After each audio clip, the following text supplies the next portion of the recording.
13 अगस्त 2024 को मुजफ्फरपुर के बरूराज इलाके का रहने वाला जयप्रकाश शाम 7:30 बजे के आसपास अपनी भाभी को यह कहकर घर से निकला था कि वो अपने किसी दोस्त से मिलने जा रहा है और वो थोड़ी देर में वापस लौट आएगा। घर वालों को जयप्रकाश का इंतजार करते करते रात हो गई थी, लेकिन जयप्रकाश अपने घर वापस नहीं लौटा। घर वालों ने उसके नंबर पर कई बार फोन भी किया, लेकिन जयप्रकाश ने उनका फोन नहीं उठाया। इसके बाद रात करीब 10:30 बजे जयप्रकाश के बूढ़े माता पिता स्थानीय पुलिस स्टेशन पहुंचे। वहां पहुंचकर उन्होंने जयप्रकाश की गुमशुदगी की रिपोर्ट लिखवाई और पुलिस को बताया कि उनका बेटा जयप्रकाश घर से ये बोलकर निकला था कि वो किसी जरूरी काम से जा रहा है और जल्द ही घर वापस लौट आएगा। लेकिन उनका बेटा अभी तक घर वापस नहीं आया। उसका मोबाइल भी बंद आ रहा है, जिसकी वजह से हमें किसी अनहोनी का डर सता रहा है। रिपोर्ट लिखवाने के बाद जयप्रकाश के माता पिता अपने घर लौट जाते हैं। साथ ही बरूराज थाने की पुलिस भी जयप्रकाश को तलाश करने में लग जाती है।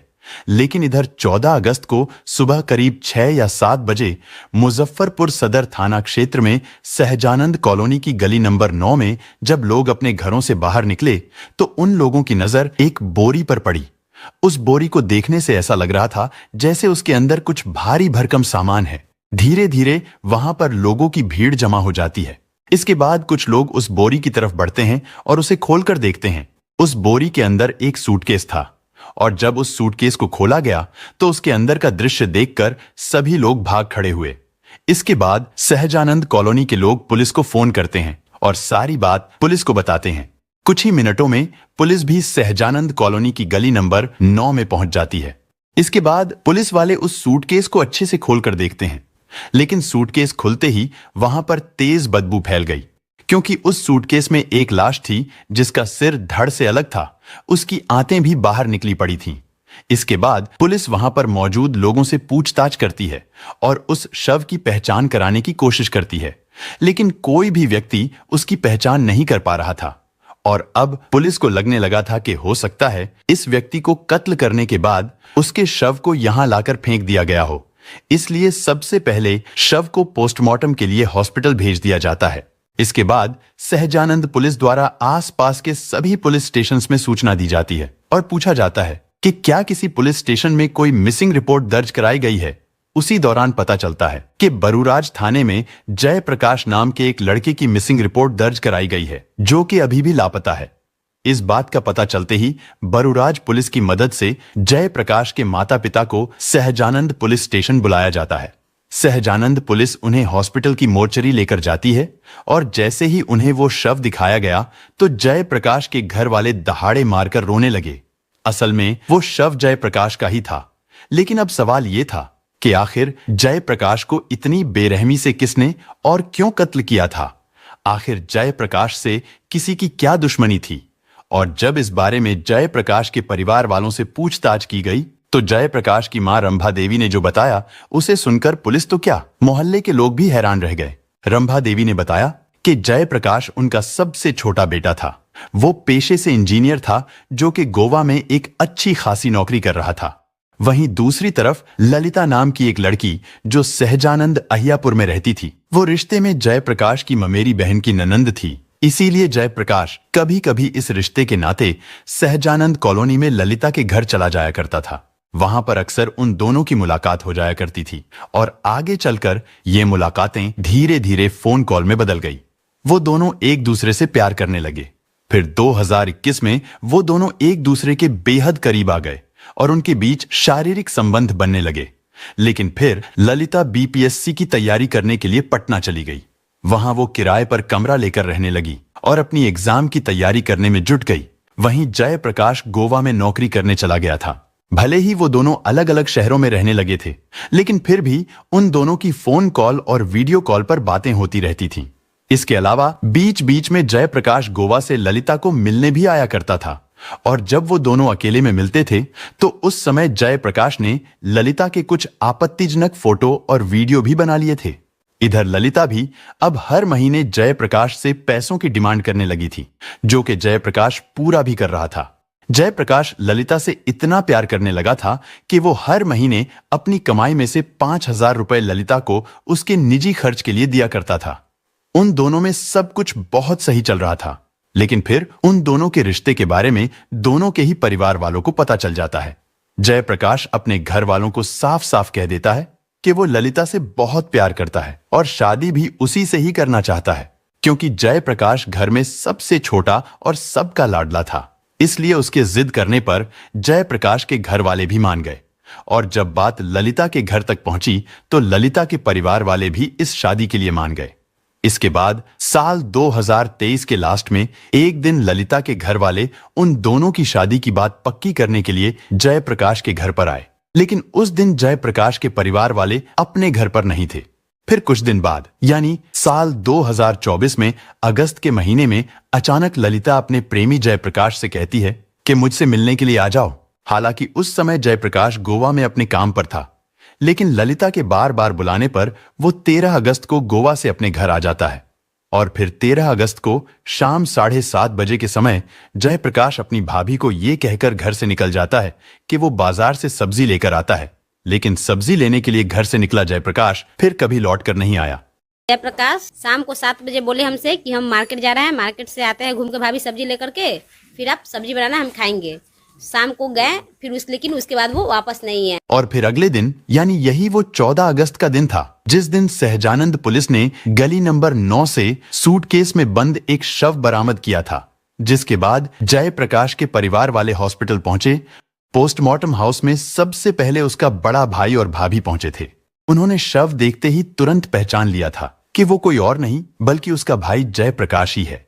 लेकिन सवाल अब भी यही था कि आखिर जयप्रकाश को कत्ल किसने किया था। हालांकि शव की शिनाख्त हो जाने के बाद पुलिस तुरंत इस केस की जांच में जुट गई थी। सहजानंद कॉलोनी में जहां से वो शव मिला था, पुलिस उन पड़ोसियों के घर घर जाकर पूछताछ करती है। साथ ही उस इलाके में लगे सीसीटीवी कैमरों को भी चेक किया जाता है। सीसीटीवी फुटेज चेक करने के दौरान पता चलता है कि जिस जगह पर वो सूटकेस मिला था वहां से करीब 100 मीटर की दूरी पर लगे एक सीसीटीवी कैमरे में रात के समय कुछ लोग साइकिल पर एक भारी भरकम बोरी को लेकर जाते हुए दिखाई दे रहे थे। वो 3 लोग थे और फिर थोड़ा आगे जाकर उन्होंने उस बोरी को घटना स्थल पर फेंक दिया था। लेकिन अब प्रॉब्लम ये थी कि उस सीसीटीवी फुटेज में उन लोगों का चेहरा साफ दिखाई नहीं दे रहा था, मगर फिर भी पुलिस खोजबीन करने में लगी हुई थी। इसके बाद जयप्रकाश की कॉल डिटेल्स को भी चेक किया जाता है, क्योंकि हो सकता था घटना वाले दिन वो अपनी भाभी को सब्जी लाने की बात कहकर किसी दोस्त या फिर अपने किसी जानकार से मिलने के लिए चला गया हो और उन्हीं लोगों ने उसका कत्ल कर दिया हो। खैर, जब पुलिस वाले उसकी कॉल रिकॉर्ड को चेक करते हैं तो पता चलता है कि वो तो पिछले काफी दिनों से लगातार ललिता से बातें कर रहा था और घटना वाले दिन यानी 13 अगस्त को घर से जाने के बाद भी उसने ललिता को ही फोन किया था। इसके बाद जब पुलिस जयप्रकाश की मां रंभा देवी के बयान, सीसीटीवी फुटेज और जयप्रकाश की कॉल डिटेल, इन सभी चीजों पर अच्छे से गौर करती है तो पता चलता है कि इस कत्ल के पीछे कोई और नहीं बल्कि ललिता ही है, क्योंकि जयप्रकाश के नंबर पर लास्ट कॉल ललिता ने ही किया था। इसलिए ललिता से पूछताछ करने के लिए पुलिस उनके घर पर पहुंचती है, लेकिन ललिता और उसके परिवार वाले तो पहले ही फरार हो चुके थे। इसके बाद पुलिस ये पता लगाती है कि घटना वाले दिन यानी 13 अगस्त की रात को ललिता के फोन की लोकेशन कहां पर थी। चेक करने पर पता चलता है कि उस रात ललिता की लोकेशन सहजानंद कॉलोनी के एक लॉज में थी। पुलिस तुरंत उस लॉज पर पहुंचती है। वहां पूछताछ करने पर पता चलता है कि लॉज के उस कमरे में देवरिया का रहने वाला रविंद्र कुमार किराए पर रहता है। साथ ही यह भी पता चलता है कि रविंद्र कुमार ललिता का ममेरा भाई है। इस बात का पता चलते ही पुलिस तुरंत रविंद्र कुमार को अरेस्ट कर लेती है। इसके बाद उसे पुलिस स्टेशन लाकर उससे पूछताछ की जाती है। शुरू में तो रविंद्र कुमार हर आरोपी की तरह इस वारदात में कोई भी हाथ होने से इनकार करता है, लेकिन जब उससे कड़ाई से पूछताछ की जाती है तो रविंद्र कुमार जल्दी ही टूट जाता है और फिर जयप्रकाश के कत्ल में एक ऐसी भयानक और बर्बरता की कहानी सामने आती है जिसे सुनकर जयप्रकाश के घर वालों के साथ साथ उस कॉलोनी में रहने वाले लोगों के भी दिल दहल गए। रविंद्र कुमार ने बताया कि जब ललिता और जयप्रकाश एक दूसरे से मिला करते थे, ठीक उसी समय ललिता बीपीएससी की तैयारी करने के लिए पटना चली गई और फिर एक दिन जब जयप्रकाश ने ललिता को वीडियो कॉल किया तो उसने देखा कि ललिता के रूम में उसके अलावा एक लड़का भी है। और जब जयप्रकाश ने ललिता से उस लड़के के बारे में पूछा तो ललिता उसे कुछ बताने को तैयार नहीं थी। इसी बात को लेकर अब उन दोनों में रोज रोज झगड़ा होने लगा। इस झगड़े से तंग आकर एक दिन ललिता ने जयप्रकाश से कहा कि जब तुम्हें मुझ पर भरोसा ही नहीं है तो फिर हमें इस रिश्ते को यहीं पर खत्म कर देना चाहिए। लेकिन जयप्रकाश रिश्ता खत्म करने को तैयार नहीं था, क्योंकि वो ललिता से बहुत ज्यादा प्यार करता था और उससे शादी करना चाहता था। लेकिन फिर एक समय ऐसा भी आया जब ललिता ने जयप्रकाश के घर फोन करके उसकी मां रंभा देवी से कहा कि आपका लड़का सही नहीं है, इसलिए आप अपने बेटे को समझा लो, मैं उससे शादी नहीं करूंगी। इसके बाद मां रंभा देवी अपने बेटे जयप्रकाश को बहुत समझाती है, लेकिन जयप्रकाश का कहना था कि उसने ललिता पर बहुत ज्यादा पैसा खर्चा किया है और वो उससे बहुत ज्यादा प्यार भी करता है। हम अपने लड़का को कहे लड़का छोड़ दो, उसको छोड़ दो। लड़का बोला मम्मी हमसे इतना इतना खर्चा लिया है, हमको खर्चा नहीं, शादी करेगा तो दे दो। वो बोला हम खर्चा नहीं देंगी तुम। लेकिन ललिता ने अब जयप्रकाश से बातचीत करना बिल्कुल बंद कर दिया था। बातचीत बंद होने से जयप्रकाश काफी नाराज था। उसके पास ललिता के साथ के कुछ आपत्तिजनक फोटो और वीडियो थे। ललिता से बात ना होने और उसके शादी से इनकार करने पर जयप्रकाश ने वो अश्लील फोटो और वीडियोस ललिता के घर वालों और रिश्तेदारों के व्हाट्सएप पर भेज दिए, जिसकी वजह से जयप्रकाश को ललिता के रिश्तेदारों और परिवार वालों की ओर से धमकी मिलने लगी। उधर ललिता भी अब चोट खाई हुई शेरनी बन चुकी थी। वो जयप्रकाश से अपने अपमान का बदला लेना चाहती थी, इसलिए उसने अपने घर वालों के साथ मिलकर जयप्रकाश को रास्ते से हटाने का प्लान बनाना शुरू कर दिया।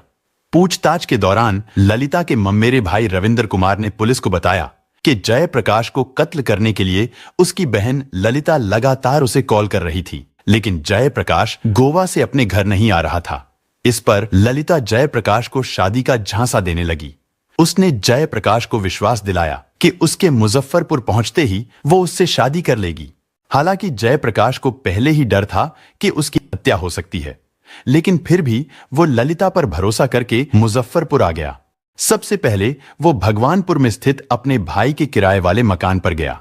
फिर वहां से वो अपनी प्रेमिका ललिता से मिलने भगवानपुर के ही एक होटल में पहुंचा। वहां पर उन दोनों ने साथ में नाश्ता किया। इसके बाद ललिता ने उसे अपने ममेरे भाई के कमरे पर ले जाने के लिए तैयार कर लिया। उसने जयप्रकाश से कहा कि वहां पर शादी की सारी तैयारियां कर ली गई हैं। इसके बाद वो दोनों ललिता के ममेरे भाई रविंद्र कुमार के कमरे पर पहुंचे। इसी बीच ललिता ने चुपके से फोन करके अपने घर वालों को जयप्रकाश को लेकर रविंद्र कुमार के कमरे पर पहुंचने की जानकारी दे दी। पुलिस के अनुसार ललिता के भाई ने रविंद्र के कमरे पर पहुंचते ही पहले तो चाकू से जयप्रकाश का गला रेता, फिर उसके पेट से अंतड़ियां बाहर निकाल दी। इसके बाद उसके शरीर के कई हिस्सों पर भी वार किए। मुख्य वजह इसमें प्रेम प्रसंग था। प्रेम प्रसंग के दौरान में एक जो मृतक थे उनके द्वारा कुछ वीडियो वगैरह बनाया गया था, प्राइवेट वीडियो बनाया गया था और उसको वायरल किया गया था। उसी का बदला लेने के लिए इसकी हत्या की गई है। जयप्रकाश की मौत के बाद कमरे में ही उन सबने मिलकर उसके शव को एक सूटकेस में भरकर उसे एक बोरी में रखा। इसके बाद उन्होंने उस बोरी को साइकिल पर रखकर घटनास्थल से करीब 100 मीटर दूर फेंक दिया। इस मामले में पुलिस ने ललिता के ममेरे भाई रविंद्र महतो को अरेस्ट कर लिया था, लेकिन जयप्रकाश की प्रेमिका ललिता, उसका पिता किशोर महतो, ललिता के सगे भाई रंजीत, संजीत और बहनोई फरार हो गए थे। लेकिन फिर कुछ दिन बाद फरार चल रही ललिता ने कोर्ट में सरेंडर कर दिया था। ललिता के बाद उसके पिता किशोर महतो, उसके दोनों भाइयों और बहनोई ने भी कोर्ट में सरेंडर कर दिया था। ललिता के ममेरे भाई रविंद्र कुमार की निशानदेही पर वारदात में इस्तेमाल किया गया चाकू भी उसके कमरे से ही बरामद कर लिया गया था। इसके बाद उन सभी आरोपियों के दिए गए बयान और सबूतों के आधार पर चार्जशीट तैयार करके उन्हें कोर्ट में पेश किया गया, जहां से उन सभी को जेल भेज दिया गया। दोस्तों, इस घटना को सुनाने का उद्देश्य किसी का दिल दुखाना नहीं है, किसी को परेशान करना नहीं, बल्कि आपको जागरूक करना है, आपको सचेत करना है।